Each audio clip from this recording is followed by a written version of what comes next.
La reflexión de hoy incluye lo que la Biblia llama, o la Biblia no, es en la realidad que se llama así, el lago de Nazaret o mar de Galilea. Les digo alguna referencia simplemente del lugar como para una ilustración. En la Biblia le da tres nombres: mar de Galilea, lago de Genesaret y lago de Tiberíades. Así como ustedes leen eso, es el mismo, no es otro. Y en hebreo le dicen Kineret, porque Kineret tiene la raíz en un arpa, y el lago de Tiberíades es como un arpa, la forma. Es interesante porque se alimenta con el Jordán y es de agua dulce, pero sigue hasta el Mar Muerto por el Jordán y el Mar Muerto es de agua salada. Así que es una maravilla de la naturaleza. Es un lago profundo, tiene un promedio de 25 metros de profundidad, 43 metros en la parte más honda, y la pesca ha sido siempre, por lo menos en la antigüedad, uno de los elementos que en todo el Imperio Romano era una necesidad. Me asombró el tipo de pescados que dice que había, o dice que hay. Dice que hay tilapia, carpa y sardinas. Así que, por lo menos cuando acá comemos tilapia, tenemos algo que ver con el lago de Genesaret. Es interesante también que en 1986 se encontró uno de los botes pescadores, digamos, y estaba hecho fundamentalmente en cedro y roble. Dice que tenía unos 8 metros de largo, 2 metros 30 de ancho y 1 metro 40 de profundidad, y que permitía una tripulación de unos 5 hombres y 900 kilos digamos, de pesca, o los 5 hombres y como 11 pasajeros que pudieran ir de un lado al otro. Así que solamente eso como un datito de lo que vamos a hablar hoy, que es precisamente de la experiencia que tuvieron frente a ese lago algunos de los apóstoles. Es impactante, Eduardo, nosotros que pudimos estar ahí en el mar de Galilea, es impactante. Sí, creo que de todas las cosas que recorrimos fue lo más significativo, el poder navegar ahí y el imaginarse uno. Sí, que ahí estuvo el Señor. En esa situación es fortísimo. Sí, sí. Es algo hermoso, hermoso realmente. Sí, por eso es tan lindo cuando uno lee la Escritura ambientarse hoy, ¿no? Totalmente. Queda pendiente, ya le dije a él que le diga a los de vida o a quien sea, que en la Biblia tienen que poner cuál es el lugar actual cuando dan un nombre. Porque por ahí le dicen, estaba en tal lugar, y entonces debería decir, actual Irak en tal ciudad. Eso ayudaría mucho a los que queremos estudiar la Biblia. Muy bien, vamos entonces al tema de hoy. No sé si está grabando porque allá no graba. Muy bien, en Hechos 1:3 dice, y después de muerto, hablando de Jesús, se les presentó en persona, dándoles así claras pruebas de que estaba vivo. Durante 40 días se dejó ver de ellos y les estuvo hablando del reino de Dios. El Señor no estuvo 40 días seguidos con todos o con algunos, sino que siempre tuvo apariciones esporádicas. Pero es interesante, y yo no dudo de eso, de que cada encuentro con ese Jesús resucitado dejaba huellas muy profundas en todos los que, evidentemente, había un shock, un estado de shock con Jesús, pero que esos encuentros los obligaban a tomar una decisión, si iban a seguir por el camino del Señor o iban a adoptar otra actitud en la vida. Y siempre que tenemos un encuentro con el Señor, obviamente nos lleva a tener que tomar una decisión. Ahora, Pedro, recuerdan, había negado 3 veces al Señor, y evidentemente, no lo dice tal cual la Escritura, pero eso lo tiene que haber dejado muy maltrecho. Ustedes imagínense que traicionar al mejor amigo nunca te puede dejar inconscientemente de lo que hiciste. Por eso es interesante, me gusta, que Jesús no lo dejó en un limbo como diciendo, me rechazaste, ahí te dejo. En Marcos 16:7, cuando van a ver la tumba y el ángel les dice que los espera en Galilea, dice, vayan a decirle a sus discípulos y a Pedro. Ese y a Pedro es una manera de decir, Pedro, no te rechacé, Pedro, todavía estás bajo mi gracia. Podrían solo haber dicho, vayan y díganle, pero no. Insistió el ángel, y a Pedro, como diciendo, puntualícenle a Pedro que quiero que venga donde yo estoy. Era una señal de decirle, Pedro, no estás rechazado, no estás fuera de circuito. Creo que eso se debe a que cuando uno ha hecho una acción, uno ha autoprovocado una acción indebida, indigna, siempre nos cala hondo. Nadie queda, digamos, como si nada hubiera pasado cuando comete un acto difícil. Y eso después no es fácil quitárselo de la conciencia, no es fácil decir borrón y cuenta nueva. Por eso siempre las cosas hay que arreglarlas y no ponerlas bajo de la alfombra. Ahora, lo interesante, yo digo, es que Dios es experto en recuperar rechazados. Dios es experto en hacernos volver otra vez a ese camino que a veces nos negamos a seguir con firmeza. Y creo que como a Pedro no le bastaron los encuentros previos al que vamos a hablar hoy que tuvo, necesitaba otra cosa más para él poder sanar su vida interior y también ser restaurado ante los demás, porque los demás también sabían que lo habían rechazado. Así que su liderazgo ya no podía ser el mismo porque había sido uno que traicionó al maestro. Por revelación divina, recuerdan, Pedro había declarado que Jesús era el Cristo. Cuando dice, ¿ustedes quién dicen que soy? Él dijo, tú eres el Cristo, el Hijo del Dios viviente. También Pedro fue el primero al que el Señor le dijo que le iba a dar las llaves del reino. No nos confundamos con lo que dicen otros cristianos, que eso lo autoriza como papa, porque a todos los demás discípulos también le dieron la llave del reino para atar y para desatar lo que pasa en la tierra. Pero al primero que le fue dicho, antes que a todos los demás, fue a Pedro. Y también Pedro había sido muy enfático, ¿se acuerdan? Cuando le dijo al Señor, aunque todos te abandonen, yo jamás lo haré. Bien determinado, Pedro, se conocía a sí mismo, se ve. Y después, en otro momento, después de eso, sigue diciendo, aunque tenga que morir contigo, jamás te negaré. Todo eso había sido el antecedente de Pedro. Y de golpe, ¿sí? O sea, tan determinado, pero Dios sabía que lo que iba a pasar al final. Porque Dios tuvo tanta misericordia con él, porque confió tanto en Pedro. Bueno, ahora lo vamos a ver.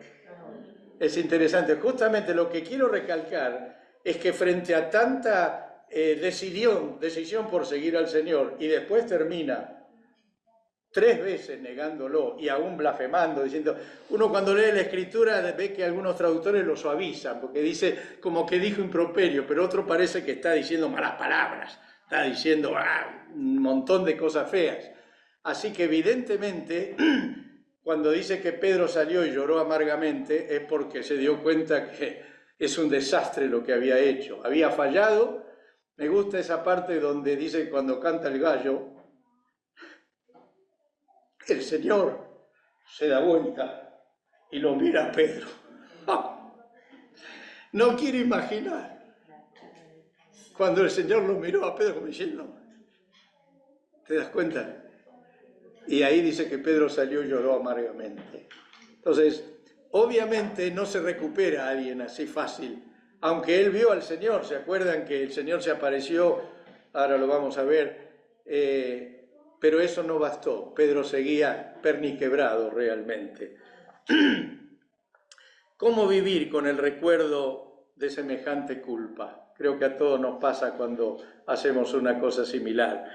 Tardamos en conocernos a nosotros mismos, pero cuando lo logramos, lo que conocemos no es nada lindo. Yo no sé si a ustedes les ha pasado, pero recuerdo alguna época de mi vida donde yo me creía el santo de los santos. Venía de una buena infancia, me convertí, pasé a una vida mejor todavía. Yo no pasé de lo malo a lo bueno, pasé de lo bueno a lo mejor. Y me creía el santo, hasta que un día Dios puso el dedito así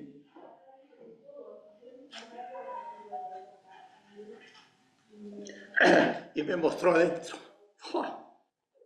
Me acuerdo que le dije a mi esposa, yo no creo ya ni que sea creyente.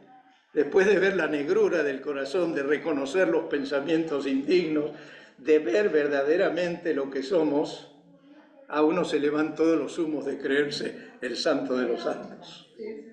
Y siempre pasa lo mismo. Me imagino que a Pedro le debe haber pasado lo mismo, después de creer que iba el apóstol de la punta, el primero, llegar a una situación así.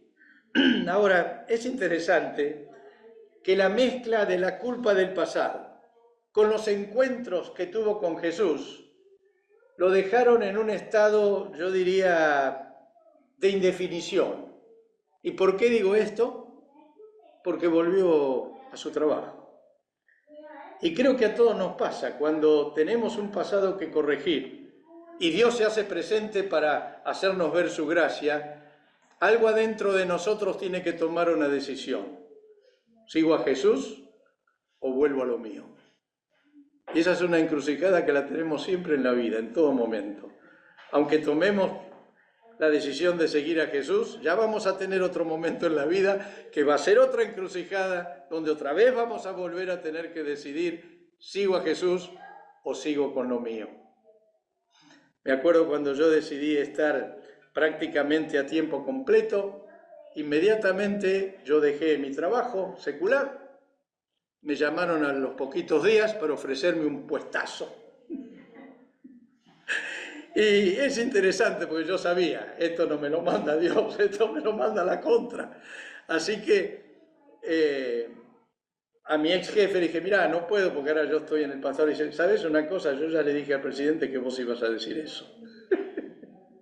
Sabía que era una decisión firme y no era una decisión tomada a la ligera. Pero siempre hay una encrucijada donde debemos decidir, ¿sigo al Señor o sigo mi camino? Y no estoy hablando de un camino de pecado, estoy hablando de un camino donde Dios es simplemente algo más que tenemos y no lo principal de nuestra vida. Creo que hoy muchos cristianos son así. Tienen a Dios, pero no es lo principal de su vida. Por eso me atrevo a decir una frase, a ver, después mi señora me reta. Cuando me preguntan del tema si se van al cielo, ¿vos sabés que hay cristianos que no se van al cielo? Creo eso, porque tienen una fe, pero una fe técnica, una fe cultural, una fe que, bueno, es bueno estar cerca de Dios, pero de ahí a ser un siervo, alguien que está bajo la gracia y haciendo lo que Dios espera que haga, es una cosa muy diferente. Dios ama discípulos, no simpatizantes. Y creo que Pedro estaba ahí justo en esa situación. Vamos a ver cómo nos comparte Juan capítulo 21. Dice, estaban juntos Simón Pedro, Tomás, al que ya apodaban el gemelo, Natanael, el de Caná de Galilea, los hijos de Zebedeo y otros 2 discípulos. Me voy a pescar, dijo Simón Pedro. Nos vamos contigo, contestaron ellos. Salieron pues de allí y se embarcaron, pero esa noche no pescaron nada. Le imaginan la situación, ¿no?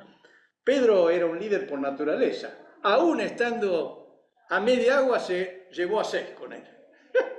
Fíjense, un liderazgo bien definido, el de Pedro. Y cómo también influye un liderazgo para tirarte para la izquierda o para tirarte para la derecha. Por eso hay que tener muy clarito a quién uno sigue y a quién uno escucha. Aún desilusionado con su decisión, atrajo a otros 6. Pero ninguno todavía tenía la experiencia de que Dios es un Dios de sorpresas. Es un Dios que nos sorprende. Me gustaría en otro momento hablar de eso. Dios siempre nos sorprende con algo inesperado, algo que no imaginábamos, algo que no estaba en los planes, y Dios nos sorprende. Así que estos 6 muchachos que estarían ahí con todo el tema de que vieron a Jesús, lo veían de semana en semana, estaban temiendo a los judíos, se fueron los muchachos a pescar. De noche, porque pescaban de noche normalmente, ¿no?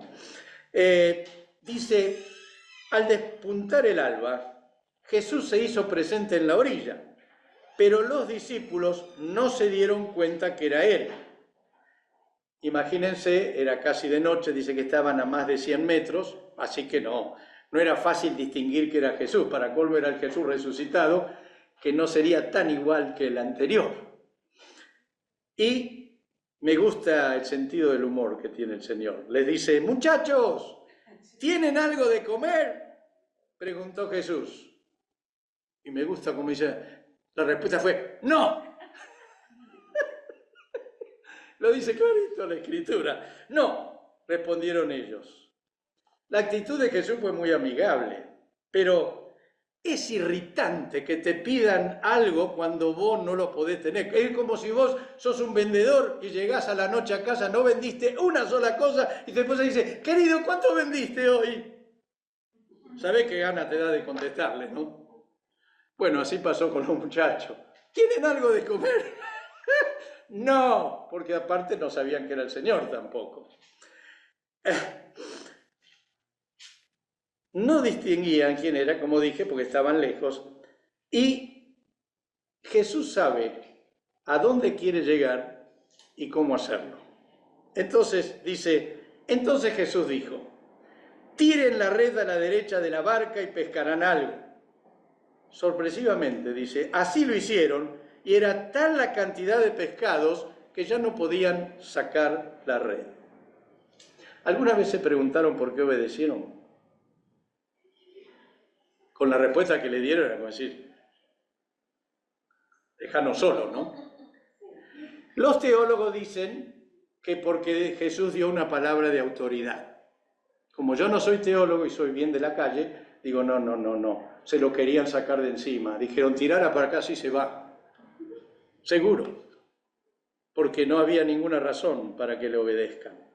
Pero con ese no que le dijeron, era una manera de sacar al intruso incómodo. Pero ahí tenían a Lucas 5 todavía en la cabeza. Claro. Y la verdad que ocurrió el milagro. La red se llenó de peces. Y cuando la red se llenó de peces, no era más clara la figura de Jesús a los 100 metros. Lo que era claro, el milagro que había ocurrido y por quién había ocurrido. Y fue por eso que dice la Escritura: ¡es el Señor!, dijo a Pedro, el discípulo a quien Jesús amaba. Se le dio luz no porque lo reconocieron, sino porque ese milagro solo podía provenir de Jesús. Así que el que estaba ahí en la playa era Jesús. Tan pronto como Simón Pedro le oyó decir: es el Señor, se puso la ropa, pues estaba semidesnudo. Acá la Escritura, el que la tradujo, le dio un beneficio a Pedro, porque la otra Escritura dice estaba desnudo. Ahora, otro dice no, estaba en paños menores, pero para ver al Señor no lo podía recibir en paños menores, así que se puso la vestimenta y se tiró al agua. Los otros discípulos lo siguieron en la barca, arrastrando la red llena de pescados, pues estaban a escasos 100 metros de la playa. Es interesante, yo digo que el Señor siempre nos pone señales que no siempre nosotros atinamos a ver. Esta era una señal del Señor, lo reconocieron por eso. Pero Dios los llamó también, Dios les preguntó, Dios tuvo una conversación amistosa y no lo vieron, no lo reconocieron. Y creo que todos debemos entender que el Señor siempre nos pone señales en la vida, pero a veces estamos tan atareados, tan ocupados, tan en lo nuestro, que no nos damos cuenta que el Señor nos está hablando. Y deberíamos siempre aprender a mirar con un poquito más de detalle las señales que Dios está poniendo en nuestra vista. Dice entonces, al desembarcar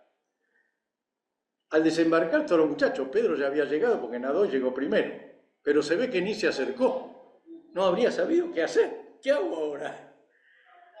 Vieron unas brasas con un pescado y un pan. Traigan alguno de los pescados que acaban de sacar, dijo Jesús. ¿Por qué Pedro no se había acercado? No sé, pero miren lo que dice. Simón Pedro subió a bordo y arrastró hasta la playa la red, la cual estaba llena de pescados de gran tamaño. ¿Se dan cuenta la escena, no? Pedro llegó primero porque fue nadando 100 metros, los otros remando para traer la barca. Pero llegó y no supo qué hacer, no supo cómo acercarse al Señor. Y cuando el Señor le dice que traigan pescados, entonces ¿qué hace Pedro? Va a la barca y se pone la red a cuestas para acercarse al Señor. Es como que el Señor le dio un modo de cómo llegar a Él cuando estaban sin saber cómo hacerlo. Y yo creo que el Señor siempre hace lo mismo con nosotros. ¿No te pasó que a veces estuviste un poquitín frío, no sé cómo, o medio aparte, y no sabés ni cómo orar? Y sentís que te rodea esa gracia, esa misericordia de Dios, que te lleva a pedir su gracia. Me gusta que, como nadie se ve que se atrevía a acercarse, a pesar de que Jesús les había dicho que traigan pescados, ¿qué les dice el Señor? Vengan a desayunar. ¿Se dan cuenta todo la forma de Jesús amigable todo el tiempo como para provocar comunión con estos muchachos, sabiendo que ellos ni sabían cómo acercarse? Yo creo que el Señor nos comprende perfectamente cuando ve que no sabemos acercarnos. Y siempre nos da una palabra que no es reproche, no es condena, no es rechazo, es todo lo contrario. Es una palabra que nos invita a estar en comunión con Él. Jesús preparó el ambiente para un encuentro de amigos. Eso es lo que me da a mí esta escritura. Jesús preparó un encuentro de amigos. Por eso le dijo, muchachos, ¿tienen algo para comer? No.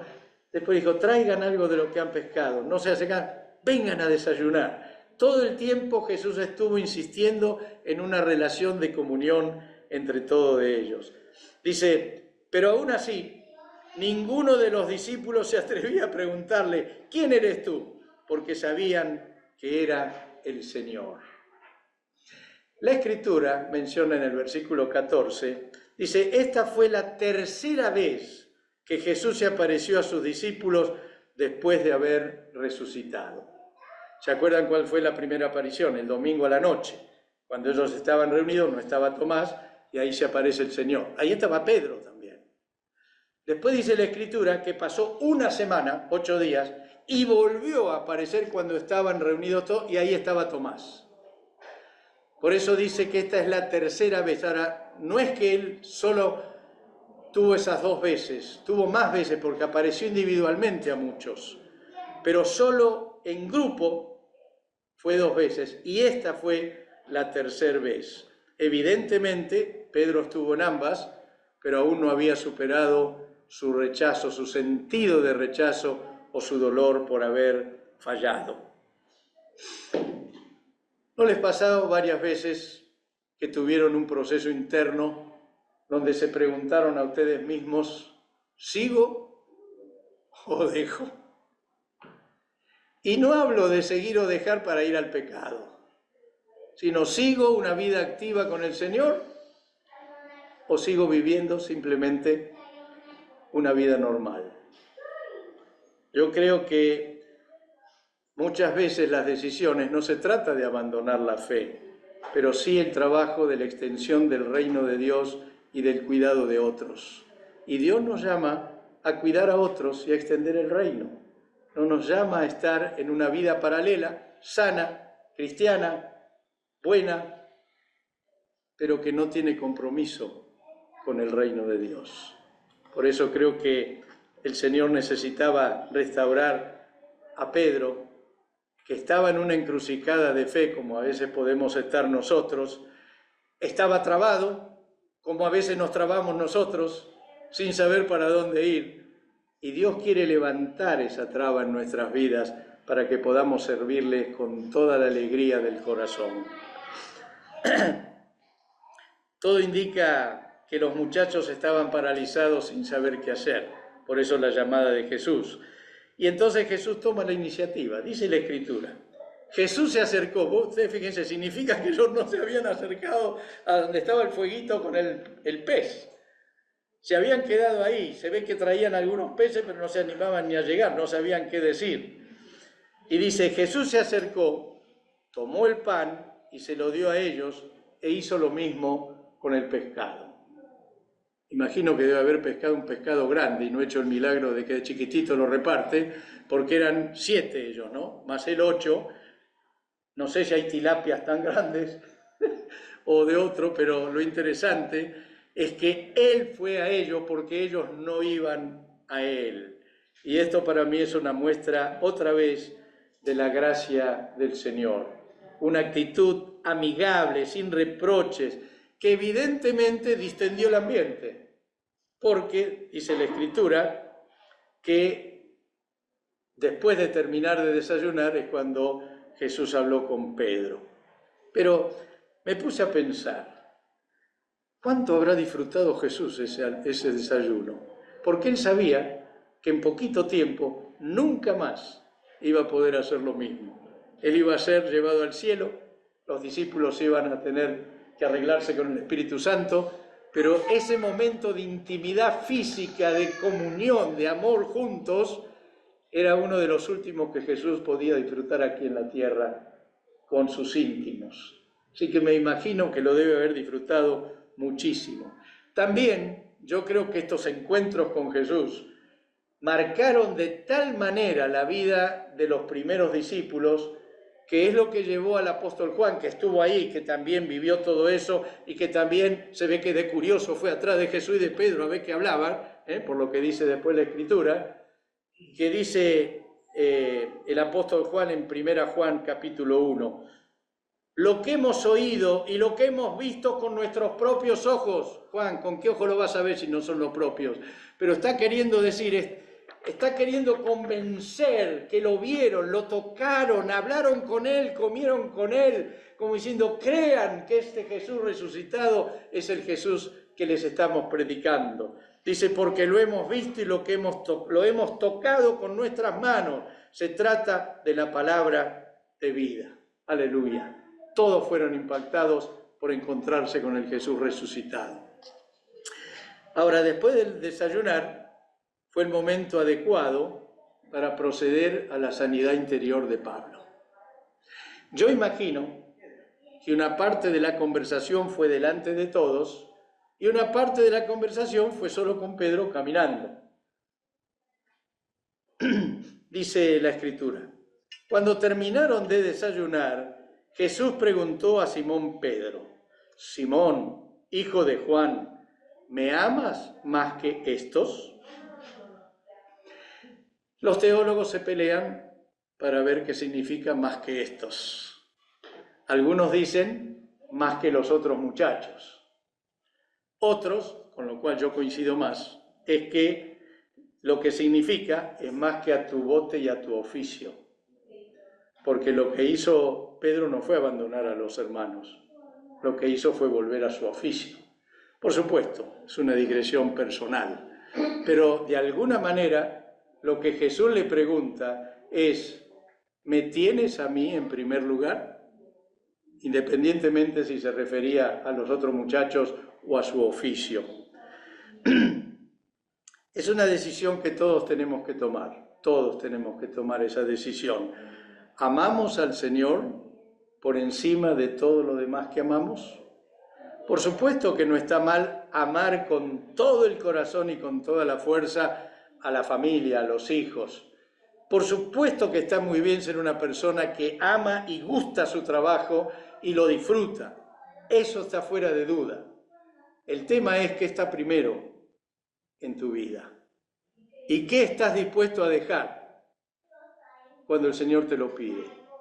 Simplemente es un tema de valores, es un tema de prioridades, es un tema de qué está primero en mi corazón. Y creo que eso es lo que el Señor le preguntó a Pedro. Pedro le contestó, sí, Señor, tú sabes que te quiero.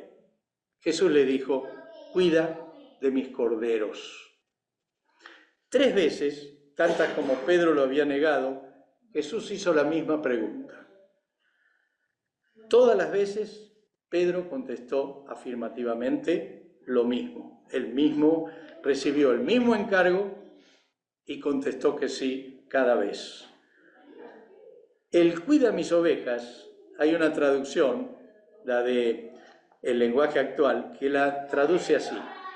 Entonces cuida de mis seguidores pues son como ovejas. Está interpretando lo que Jesús le está pidiendo a Simón. Es interesante que después, ¿qué le dice Jesús a Simón? Le dice todo lo que va a tener que sufrir y el honor que va a significar morir por el nombre de Jesús. Y después de todo eso, el Señor termina de sanarlo interiormente porque le dice, sígueme. ¿Qué significó para Pedro ese sígueme? ¿Y qué significó que le diga que iba a tener el honor de morir sufriendo por él? Significa que se acabó todo rechazo que él podía pensar que tenía en el corazón. Significa que ya el Señor lo restauró 100% a la comunión. Significa que Pedro fue liberado de su culpa, no solo frente a sí mismo, sino también frente a todos los demás. Es difícil ser un líder si uno tiene cosas del pasado que arreglar o tiene hechos que los demás consideran vergonzosos. Solamente cuando un líder ha limpiado toda su vida, no un líder o cualquier persona, puede estar dignamente frente a los demás, liderando, cuidando, aconsejando. Es interesante que Pedro quedó ampliamente restaurado por decirle que iba a tener el honor de morir por él y decirle, sígueme, como diciendo, se acabó todo lo anterior, estás libre para seguirme. Yo creo que siempre el Señor nos restaura para que podamos servirle con libertad. Nadie puede servir con libertad si tiene cuentas pendientes, si tiene pecados por confesar, si tiene cosas por las cuales no las puede superar. No somos libres. Y para servir al Señor tenemos que tener plena libertad. Podemos escuchar a otros que nos traen sus cargas y por haber sido liberadas de la misma carga que nos están presentando, podemos con libertad sanar, aconsejar, bendecir, porque no estamos ocultando, estamos en libertad para bendecir. Aleluya. Nuestra libertad no es para vivir cómodos, es para servir al Señor en plenitud. Algunas reflexiones finales, con esto termino. El mismo llamado que el de Pedro tenemos todos. A todos el Señor nos dice, sígueme. Y a todos nos pide que hagamos la tarea. ¿Cuál es la tarea? Cuida de mis seguidores, pues son como ovejas. ¿Qué se requiere para cumplir la tarea? Amar a Jesús, más que a todo lo demás que tenemos. Es muy sencillo. Jesús no encomienda el cuidado de sus ovejas a nadie que no lo ame a Él por sobre todas las cosas. Si alguien no ama a Jesús por sobre todas las cosas, no está calificado para pastorear a sus ovejas. El Señor no busca asalariados, ni los recibe. El Señor busca amigos, que lo amen a Él de tal manera que anhelen cuidar sus ovejas. Es interesante también, ¿ustedes conocen alguna madre verdadera que cuida a sus hijos por un salario? Si es una madre verdadera, no cuida a sus hijos por salario, los cuida porque sus entrañas de madre los llevan a amarles de tal manera que los cuidan. Y pasa lo mismo con los abuelos, ¿verdad? Los abuelos que tenemos que cuidar a tantos niños, a tantos nietitos, y que nos cansan, y que nos funden, y que los padres los abandonan en casa para pasar un rato tranquilos, ¿Y cómo lo hacemos? Por amor, no es por un salario. Ningún regalo compensa eso. Y pasa lo mismo con el Señor, realmente. Cuando uno ama, desea cumplir los deseos del corazón del ser amado. Creo que nuestro amor al Señor nos tiene que hacer verdaderos cuidadores de aquellos que son como ovejas. Pablo lo resumió también, resumió este deseo del Señor. En 1 Timoteo 2:4 dijo, Él quiere que todos sean salvos y lleguen a conocer la verdad. Es el mismo deseo de Jesús para con Pedro. No sé si notaron algo. La primera vez que el Señor le pregunta a Pedro, ¿qué le dice? Apacienta mis corderos. Las otras dos veces que le dice, apacienta mis ovejas. Yo interpreto eso como diciendo, cuidá a los jovencitos en la fe y cuidá a los que están más crecidos en la fe. Para el Señor todos son importantes, los nuevos, los de mediana vida espiritual y los más crecidos. Nuestra tarea es con todos y así deberíamos interpretarlo. Aleluya. Lo que no dijo es que hay que apacentar cabras.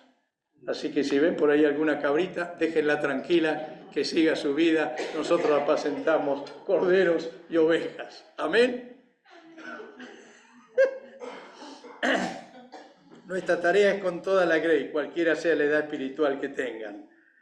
Hermanos queridos, hay muchas ovejas fuera del redil que por amor al Señor debemos buscar, traerlas, alimentarlas y cuidarlas.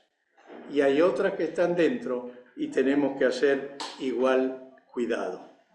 Tenemos tarea para con todos.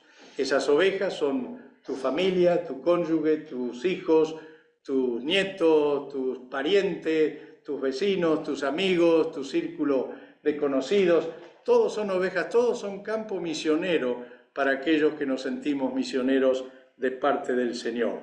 Así que solamente digo adelante, cumplamos la misión con alegría y sencillez en el poder del Espíritu Santo. ¿Amén? Amén. Amén. Amén. Oramos.